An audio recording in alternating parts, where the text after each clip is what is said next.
termodinámica. Y entonces por eso vamos a hacer en esta sesión la introducción a la misma.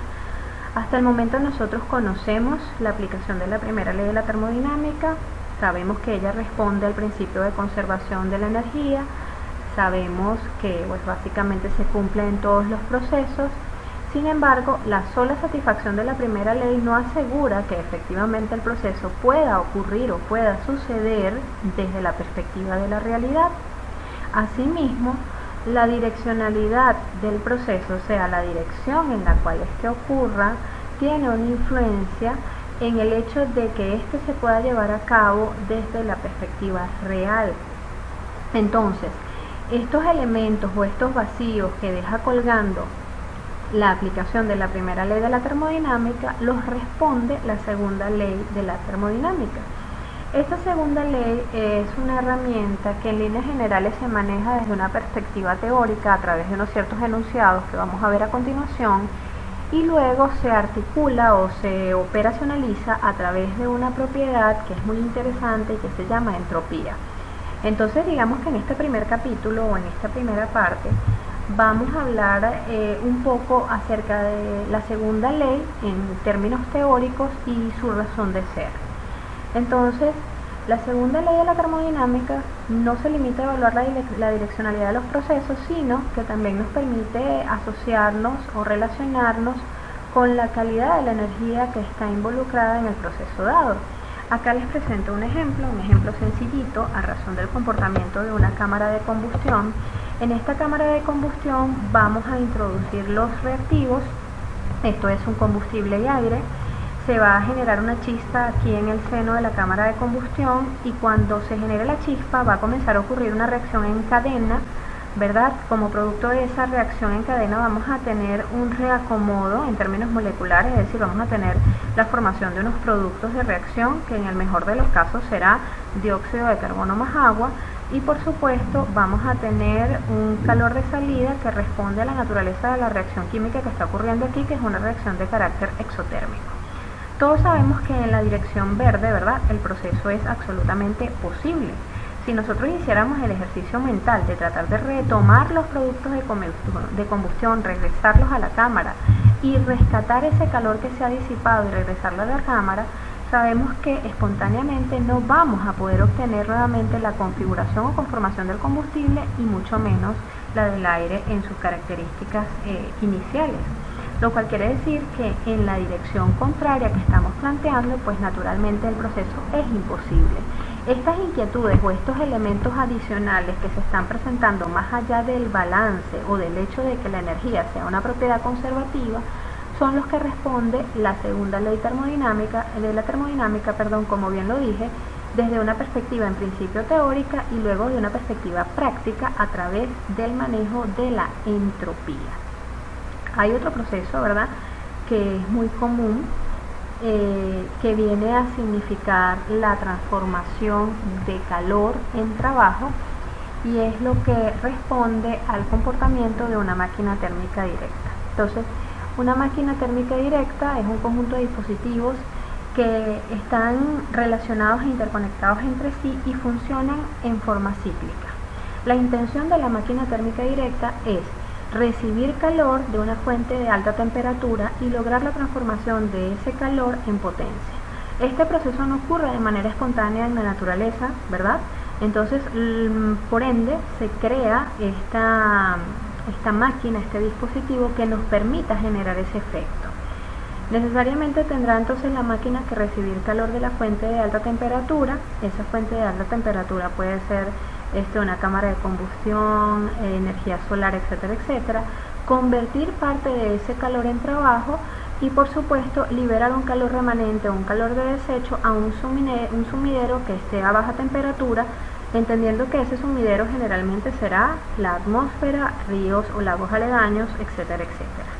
Como bien ya lo dije, el proceso asociado a la máquina térmica funciona en ciclo, y la máquina térmica tiene que incluir necesariamente un fluido al y desde el cual se transfiera calor mientras se somete al proceso cíclico como tal.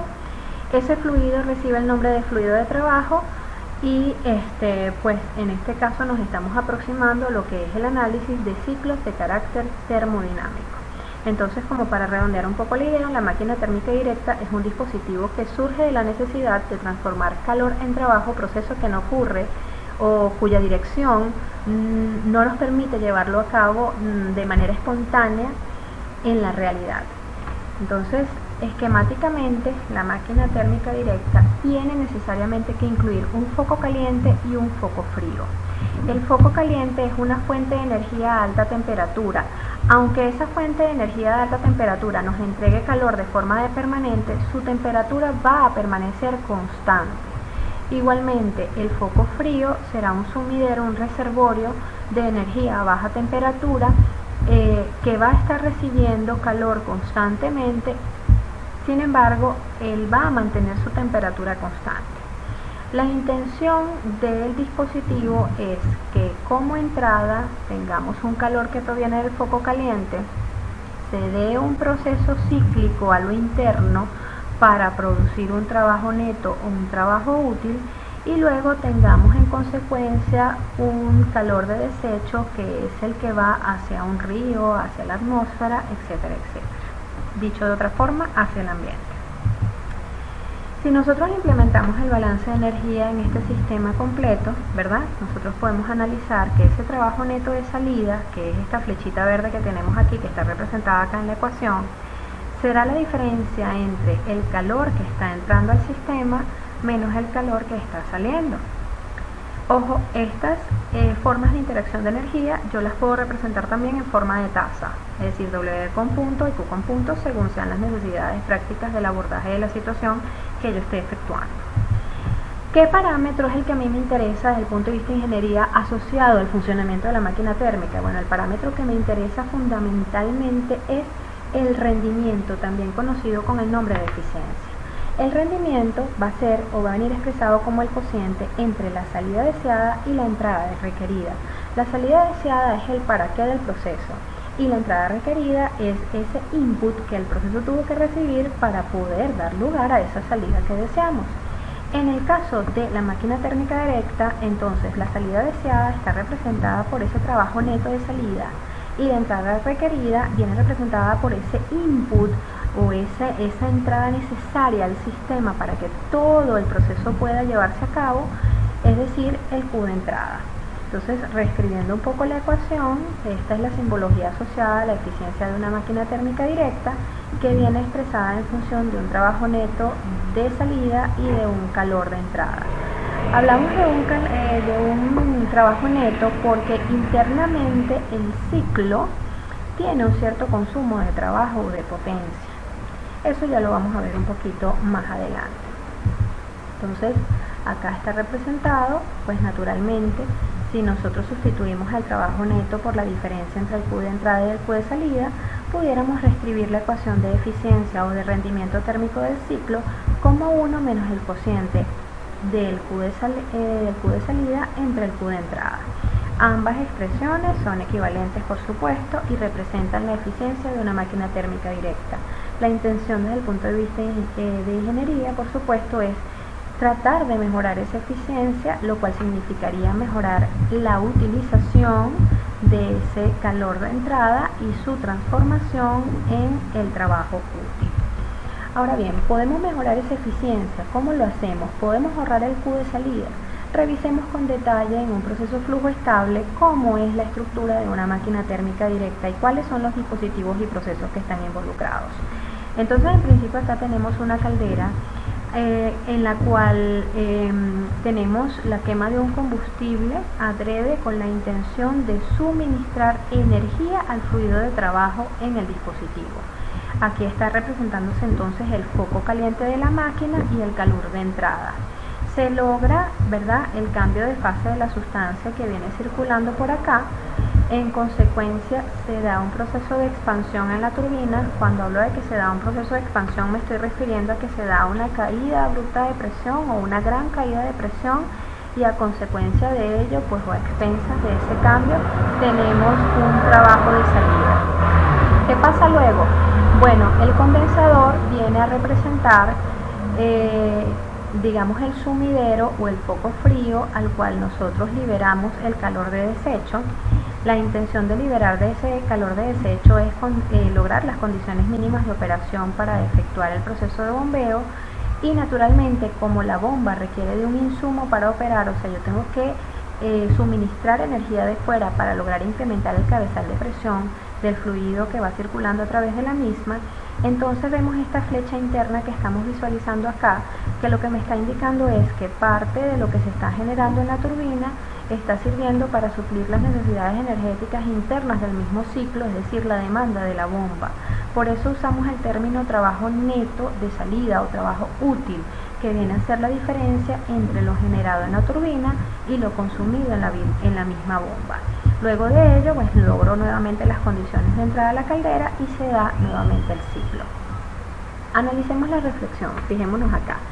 Las grandes cantidades de calor que se pierden en una planta de generación a vapor ocurren en el condensador, en donde este es liberado a ríos, lagos o a la atmósfera. Y se sabe que no puede evitarse tal pérdida, pues la no existencia del condensador en el ciclo rompería la cadena y no operaría continuamente. Es decir, si nosotros prescindimos de este proceso de rechazo de energía, no podemos lograr las condiciones mínimas de operación para el bombeo y en consecuencia no podemos lograr elevar el cabezal de presión para poder transferir energía en forma de calor al fluido. Es decir, lograríamos cortocircuitar el proceso y en consecuencia romperíamos la dinámica de operación o de funcionamiento de la máquina térmica directa.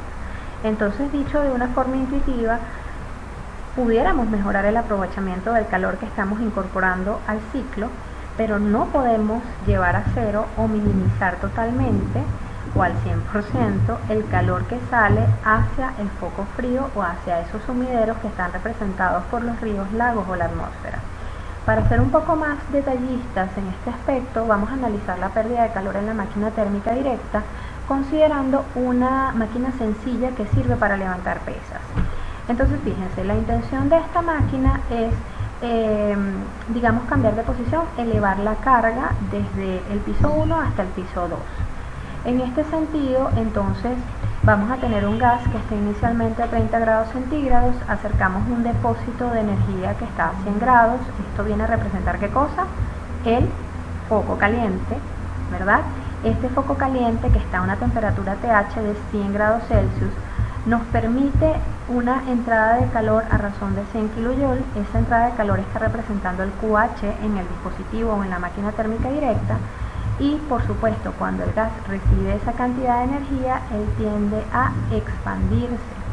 En ese proceso de expansión, por supuesto, estamos realizando un trabajo, que en este caso es de 15 kJ, y naturalmente pues el gas que estaba aquí contenido experimentó un cambio en su temperatura. Aquí valdría la pena preguntarse, ¿verdad? ¿Será posible que yo recupere la energía que tiene contenida este gas regresándola nuevamente al depósito a alta temperatura? No podemos hacerlo. ¿Por qué no podemos hacerlo? Porque el calor se transfiere en dirección de temperaturas decrecientes, es decir, de mayor a menor temperatura. Mi gas está a 90 y el depósito o la fuente de energía está a 100. La única forma de que yo pueda cumplir el ciclo, es decir, que yo pueda bajar el émbolo hasta el piso inferior, es acercando un depósito de energía a baja temperatura, esto es un sumidero, ¿verdad?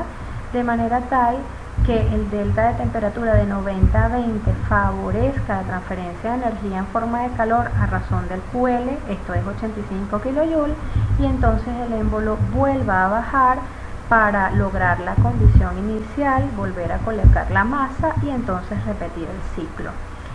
Digamos que la conclusión de la experiencia es que toda máquina térmica deberá desechar energía transfiriéndola a un depósito de baja para poder completar el ciclo.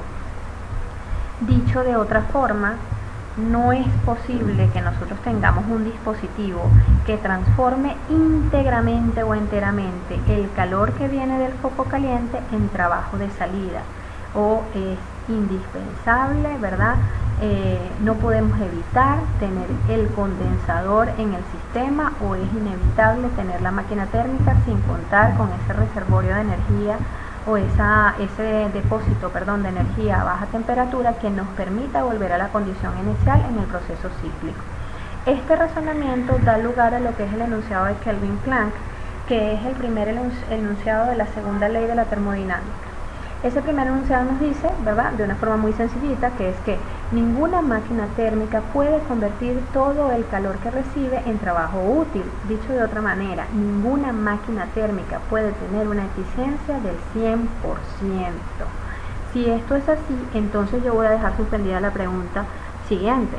Si la eficiencia de una máquina térmica directa no puede ser 100%, entonces ¿cuál es ese máximo que me va a definir a mí el hasta dónde quiero llegar en términos de optimización? Paralelamente a la máquina térmica directa, tenemos la máquina térmica inversa. Ella ha sido creada con la intención de lograr llevar a cabo un proceso que espontáneamente no ocurre. ¿Cuál es? Bueno, la transferencia de energía de una fuente de baja temperatura a una de alta temperatura. Sabemos que eso es imposible, ¿verdad?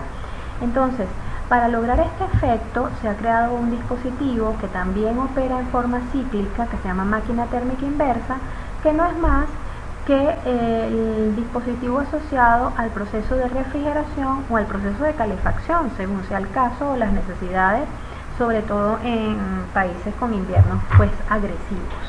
Entonces, esto que estoy mostrando acá, este esquema, es lo que representa los elementos que constituyen una máquina térmica inversa.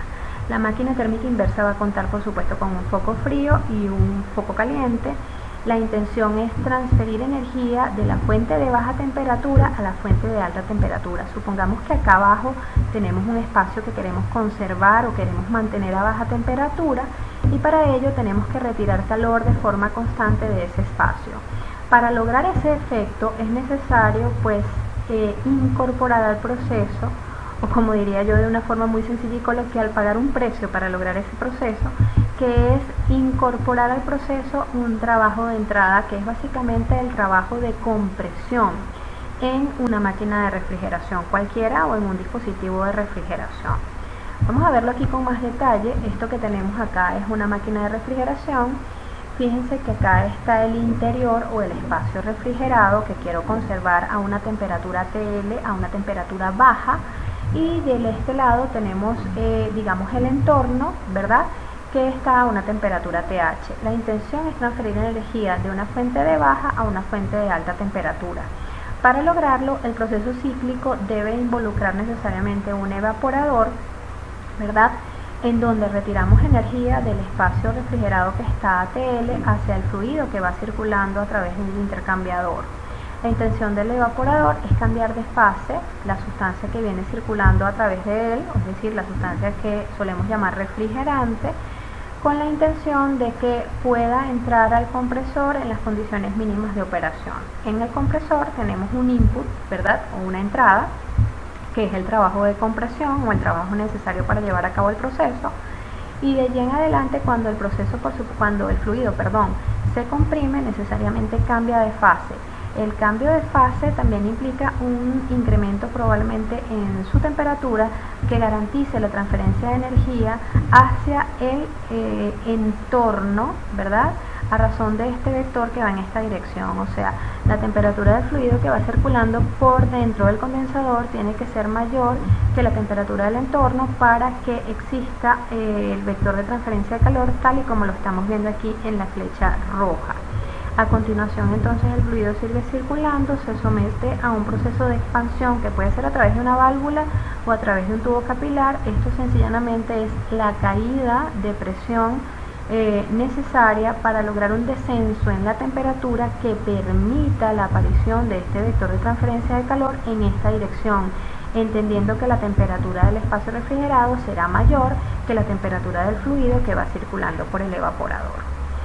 En este caso no hablamos de eficiencia, ¿verdad?, como parámetro de evaluación de la máquina de refrigeración o de la máquina térmica inversa, sino que hablamos de coeficiente de operación del refrigerador. Ese coeficiente de operación viene expresado como la salida deseada entre la entrada requerida. La salida deseada en este caso es la intención. Si este es mi espacio refrigerado, yo quiero que de él constantemente salga un QL, que es lo que estoy representando en el numerador. Y la entrada requerida, pues naturalmente es el input que yo necesito para que el proceso se dé. Se sobreentiende que si nosotros no comprimimos acá, no logramos el delta de temperatura necesaria para que el calor sea enviado hacia el entorno, y entonces simplemente se logra el cortocircuito del proceso. Dicho de otra forma, el proceso no se puede llevar a cabo. Pues lo que tenemos aquí son las expresiones del coeficiente de operación de una máquina térmica inversa. Por supuesto que todas estas relaciones, es decir, todas las interacciones de energía que están representadas acá, se pueden manejar en función del flujo, es decir, se pueden trabajar en forma de tasa, es decir, los Q con punto y los W con punto que nosotros estamos acostumbrados a utilizar.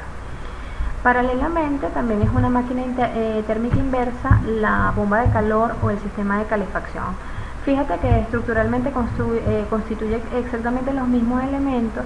La única diferencia es que ahora es el interior lo que yo quiero conservar a una temperatura TH, y es el exterior ahora el que se encuentra a una temperatura TL. Entonces, para lograr unas condiciones de confort en el interior de este espacio, entendiendo que afuera estamos a una temperatura extremadamente baja o un invierno extremadamente agresivo, montamos el dispositivo, ¿verdad?, para transferir energía constantemente al interior de este recinto y conservar unas condiciones de confort mínimas necesarias.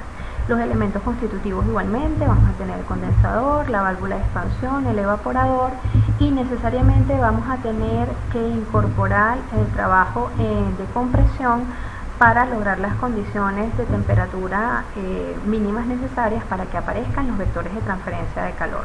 Es vital que tengamos en consideración esto, o sea, la razón de ser de todo y cada uno de los procesos. En la máquina térmica inversa, le hace para el caso de refrigeración y en el caso de la bomba de calor o la máquina de calefacción, pues implica que se den los gradientes o diferencias de temperatura para que puedan estar presentes, esos vectores de transferencia de calor que son tan importantes. En este caso, pues fíjense que la salida deseada es vista más bien desde el dispositivo, ¿verdad? Entonces la salida deseada viene representada por el QH y la entrada requerida es exactamente la misma. Hay una relación, ¿verdad?, entre los coeficientes de operación para la bomba de calor y para la máquina de refrigeración, que es la que tenemos acá, o sea, podemos hacer las correspondencias necesarias. La bomba de calor o el sistema de calefacción nosotros solemos estudiarlo muy poquito porque de verdad tiene muy poco sentido entendiendo las condiciones climáticas en las que nos encontramos. Sin embargo, es importante para nosotros el funcionamiento de la máquina térmica inversa porque está en ella y en sus elementos el principio básico de lo que es la refrigeración, le hace refrigeración doméstica y también el acondicionamiento de ambiente, que son aplicaciones básicas de ingeniería y que ustedes van a ver a fondo en termodinámica 2. Analizando entonces un poco más, ¿verdad?, térmicamente hablando del proceso, ¿verdad?, es imposible que nosotros transfiramos energía de una fuente de baja o de un foco frío hacia un foco caliente sin introducir el trabajo. Dicho de una manera más clásica, ¿verdad?, tenemos aquí el enunciado de Clausius, que es el segundo enunciado de la segunda ley de la termodinámica, que me dice que es imposible construir un dispositivo que funcione en un ciclo y cuyo único efecto sea producir la transferencia de calor de un cuerpo de baja temperatura a uno de temperatura mayor. Entonces, para lograr ese efecto de transferencia de energía de una fuente de baja a una de alta, es indispensable pagar un precio, y ese precio va a ser esa potencia de compresión o ese trabajo de compresión que necesita el sistema para lograr que los vectores de transferencia de calor que analizamos hace unos minutos se den de la manera correcta para que la necesidad que estamos cubriendo, que en un caso puede ser la de refrigerar y en el otro la de manejar el sistema de calefacción, pues ocurran efectivamente como se desea. Entonces hasta acá hemos analizado, digamos, dos dispositivos fundamentales a través de la máquina térmica directa y la máquina térmica inversa, que dan origen a los dos enunciados fundamentales de la segunda ley de la termodinámica, que son el enunciado de Kelvin-Planck, que habla acerca de la imposibilidad de llegar a una eficiencia del 100% en un dispositivo de esa naturaleza, y paralelamente, en el caso de la máquina térmica inversa, el enunciado de Clausius, que plantea la imposibilidad de transferir netamente calor de un foco frío hacia un foco caliente sin pues generar otro efecto, como sería el caso de suministrar trabajo para la compresión en el sistema. Vamos ahora pues a analizar la equivalencia entre los dos enunciados de la segunda ley. Entonces, los enunciados de Kelvin Planck y de Clausius son equivalentes en sus consecuencias y cualquiera de ellos es útil como una expresión de la segunda ley de la termodinámica. Es decir, nosotros podemos usar el enunciado de Kelvin Planck para saber si un proceso es posible o no. Es una tarea un poquito engorrosa, pero es muy interesante desde el punto de vista de análisis.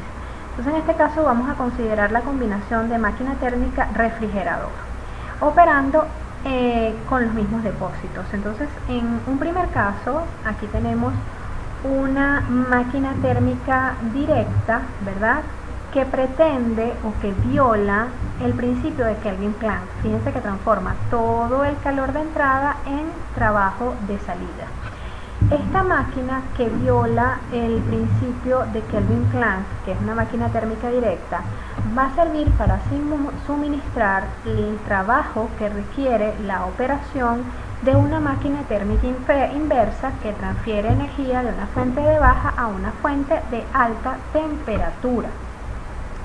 ¿Qué es lo que tenemos acá? Bueno, vamos a considerar en conjunto las dos máquinas como si fueran un solo dispositivo, analizando las líneas punteadas.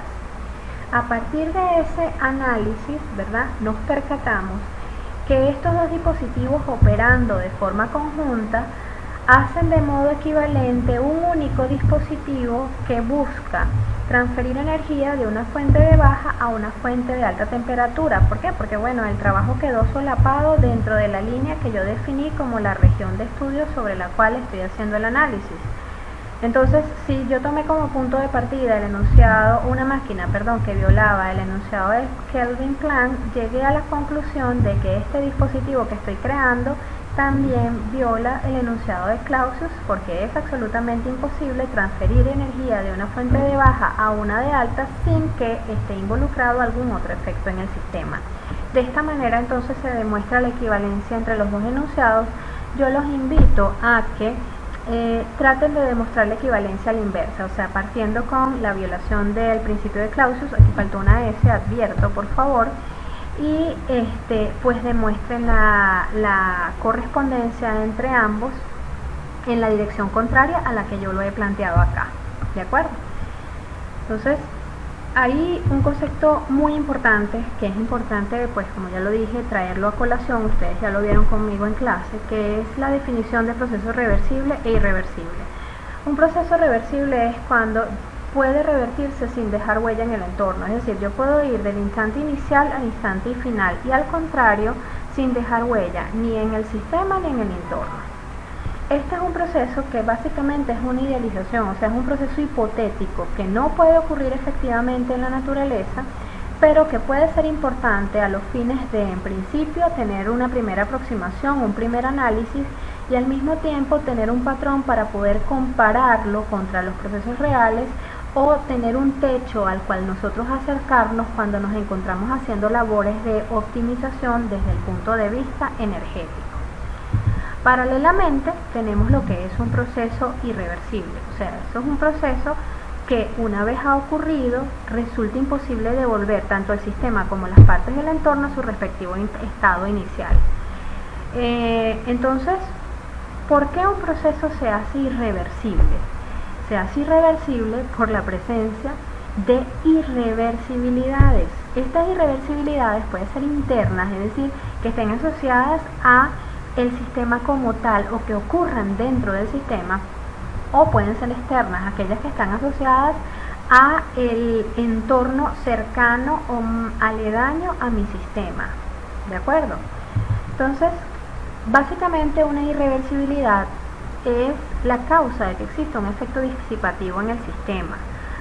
Una irreversibilidad puede ser transferencia de calor a través de una diferencia finita de temperaturas, puede ser la expansión libre de un gas o de un líquido, una reacción química espontánea, la mezcla de sustancias una vez mezcladas es imposible volver a la condición original, el rozamiento, es decir, cuando yo tengo en un sistema cilindro-émbolo el desplazamiento del émbolo hacia arriba y el émbolo va rozando con las paredes del cilindro, necesariamente allí va a haber una disipación de energía en forma de calor que yo no voy a poder recuperar una vez se ha consumado el proceso, y eso debo entenderlo.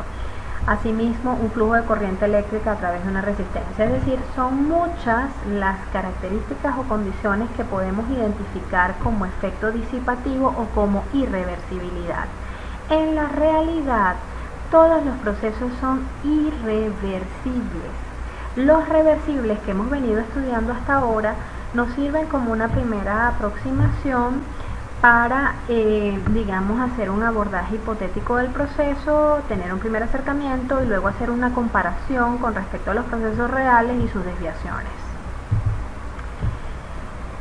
Vamos a traer a colación el concepto del ciclo de Carnot. ¿Por qué? Hace unos minutos yo dejé suspendida una pregunta y esa pregunta fue la siguiente.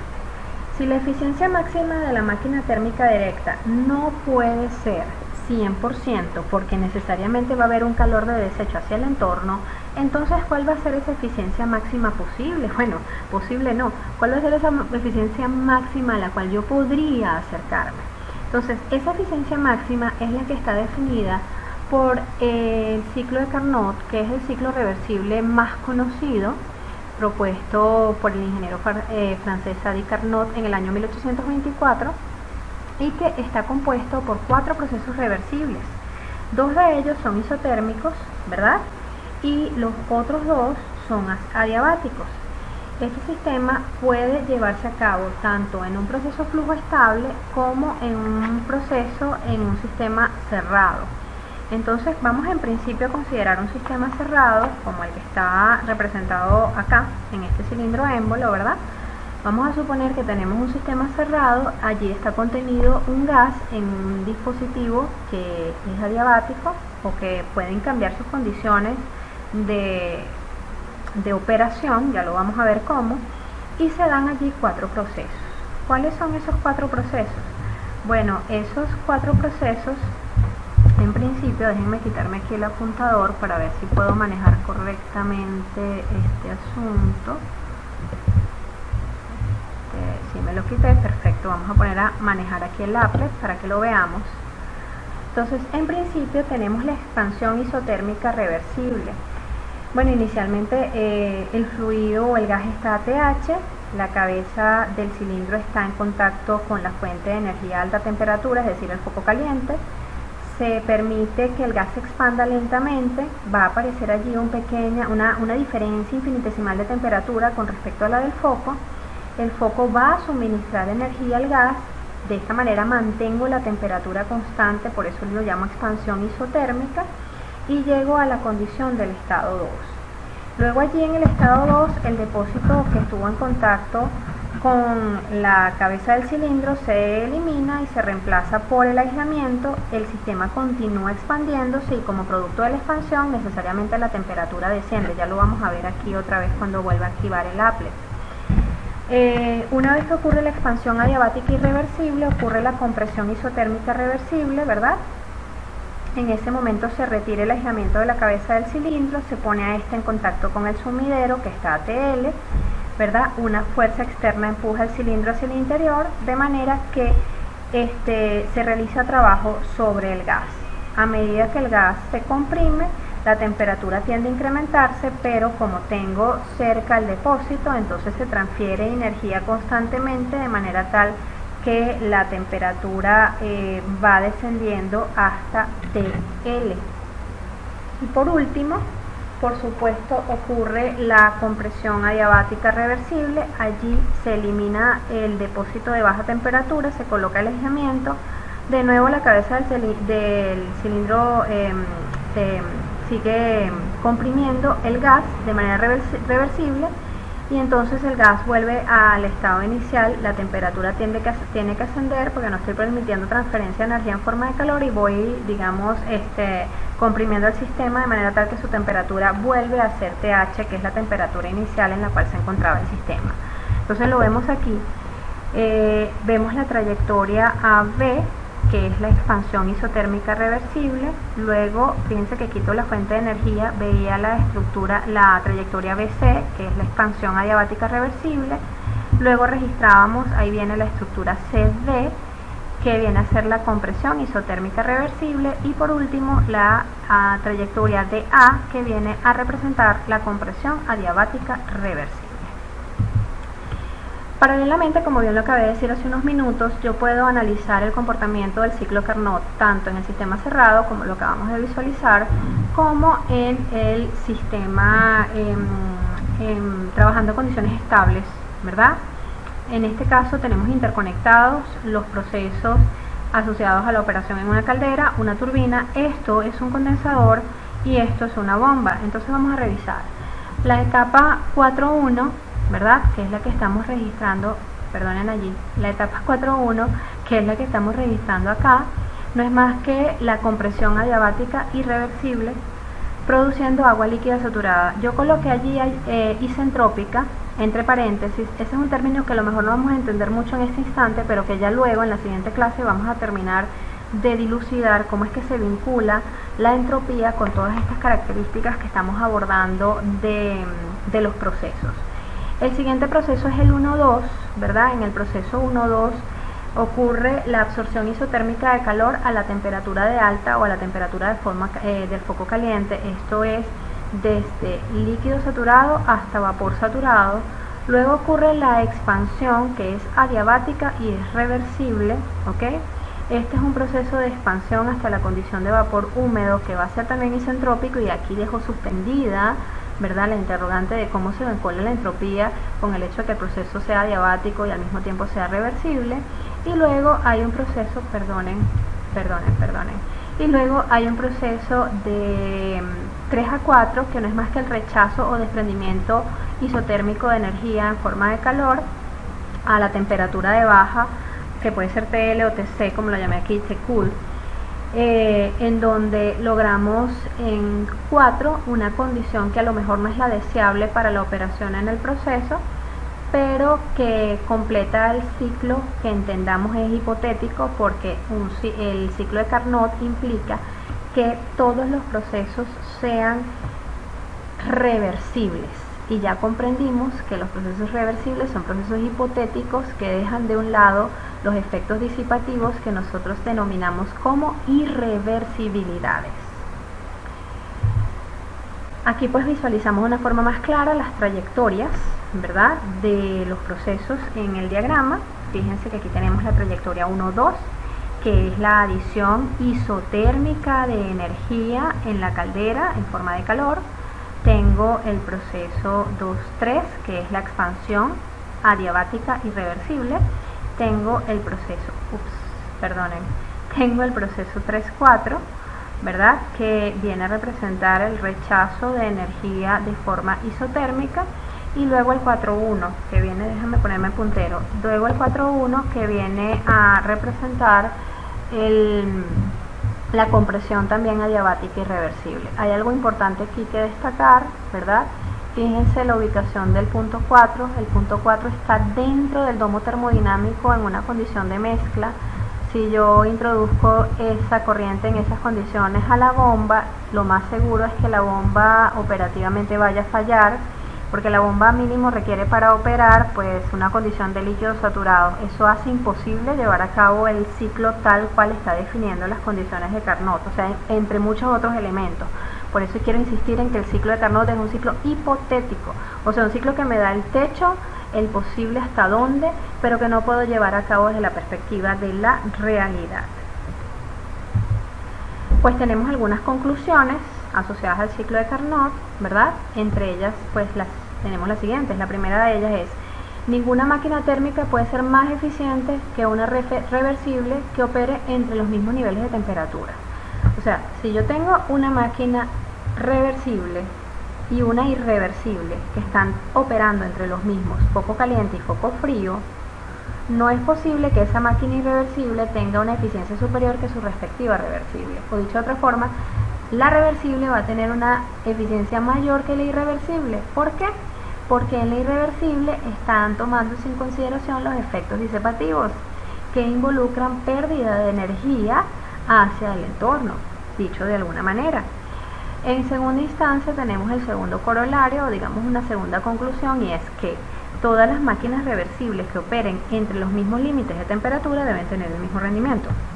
Es decir, si yo tengo dos máquinas térmicas que son reversibles y operan entre los mismos focos caliente y frío, entonces necesariamente esas máquinas van a tener la misma eficiencia y ya vamos a ver por qué. Entonces hay algo importante que nos interesa y es que el rendimiento máximo de una máquina depende solo de las temperaturas del foco caliente y del foco frío. Es importante este valor de eficiencia porque este valor de eficiencia es el que responde a la pregunta que yo dejé colgando. Bueno, si la eficiencia máxima no es 100, entonces ¿cuánto vale? Vale lo que yo pueda estimar para el ciclo operando en condiciones de Carnot, que sé que es un parámetro de eficiencia que depende exclusivamente de las temperaturas, y ya vamos a visualizar de qué va esto. Entonces, la eficiencia del dispositivo es una función de la temperatura del foco frío y la temperatura del foco caliente.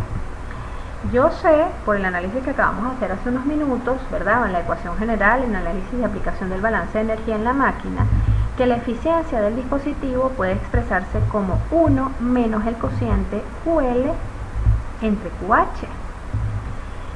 Al mismo tiempo, despejando esa relación de calores, yo puedo decir que esos calores o esa relación de calores es igual a 1 menos la función de eficiencia, que depende exclusivamente de TL y de TH.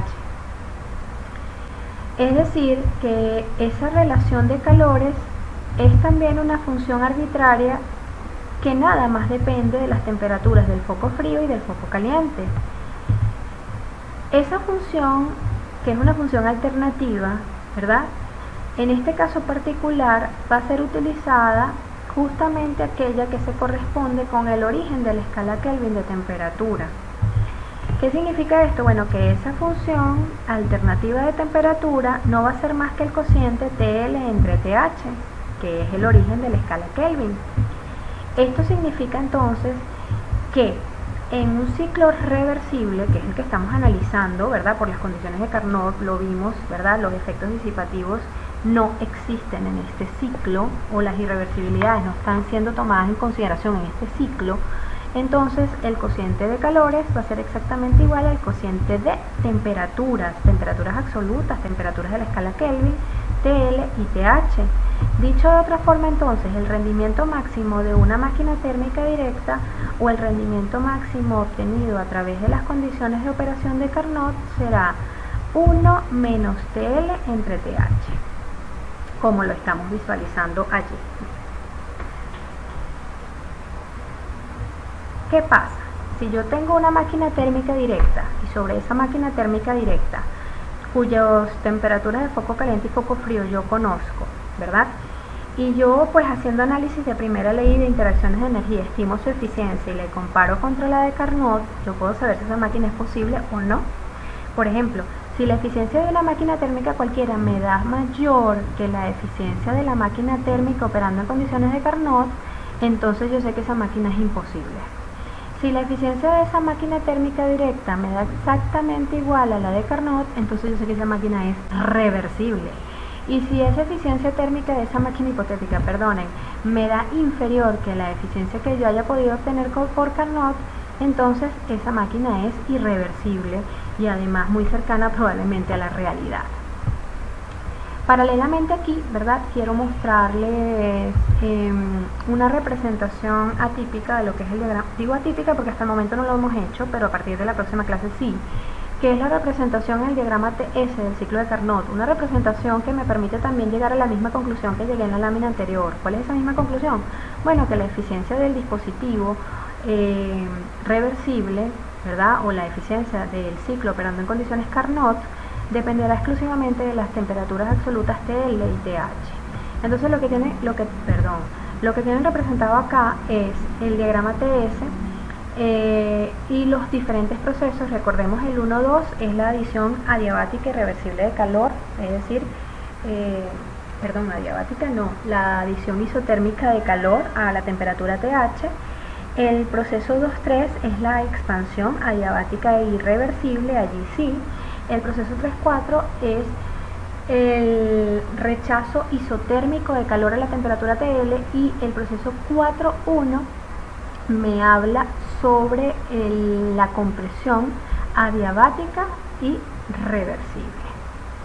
Fíjense aquí que me voy a aproximar ya un poquito a la siguiente clase.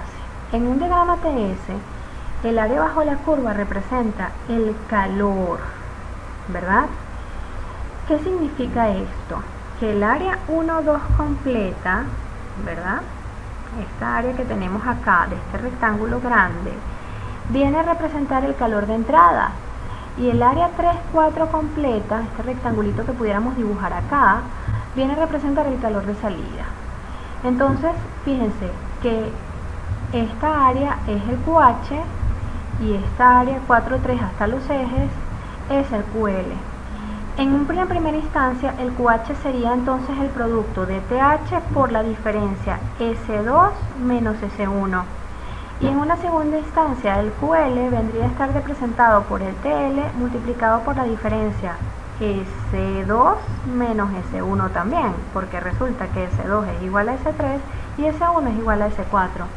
Dicho de otra manera, si yo estuviera trabajando con mi expresión, si yo estuviera trabajando con mi expresión 1 menos QL entre QH, entonces en el QL yo colocaría TL por S2 menos S1 y en el QH yo colocaría TH por S2 menos S1.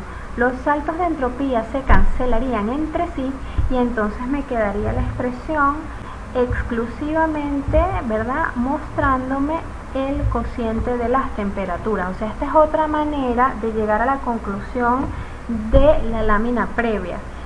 Llegar a la conclusión de ¿qué?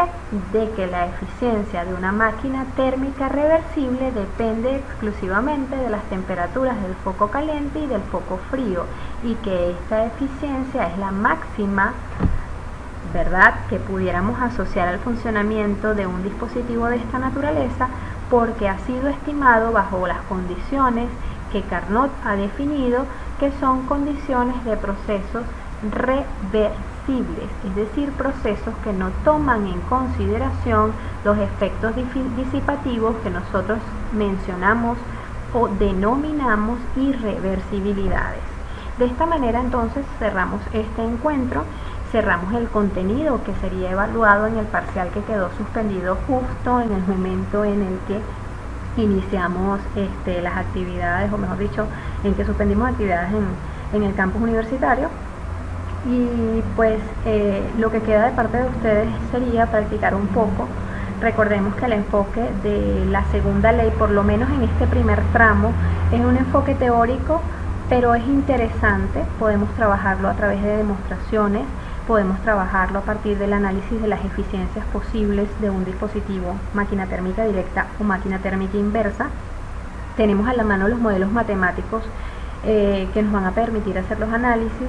Hay que entender a profundidad el principio o los principios que están reflejados en el enunciado de Kelvin-Planck y en el enunciado de Clausius, que también me pueden servir para demostrar o para comprender cuándo un proceso es posible y no es posible. Entonces, redondeando un poquito las ideas, lo que tenemos acá a modo de repaso es lo siguiente.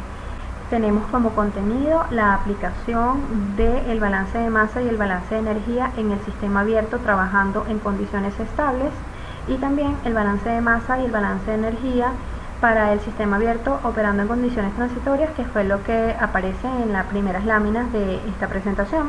Y luego enfocamos el análisis de la segunda ley de la termodinámica desde la perspectiva teórica, a razón de la comprensión del enunciado de Kelvin-Planck y el enunciado de Clausius, además de la comprensión del hecho de que ninguna máquina térmica directa puede alcanzar eficiencia de 100%, lo cual nos lleva a analizar al ciclo de Carnot como esa máquina de eficiencia máxima que depende exclusivamente de las temperaturas, lo cual demostramos o evidenciamos a partir de dos rutas, ¿de acuerdo?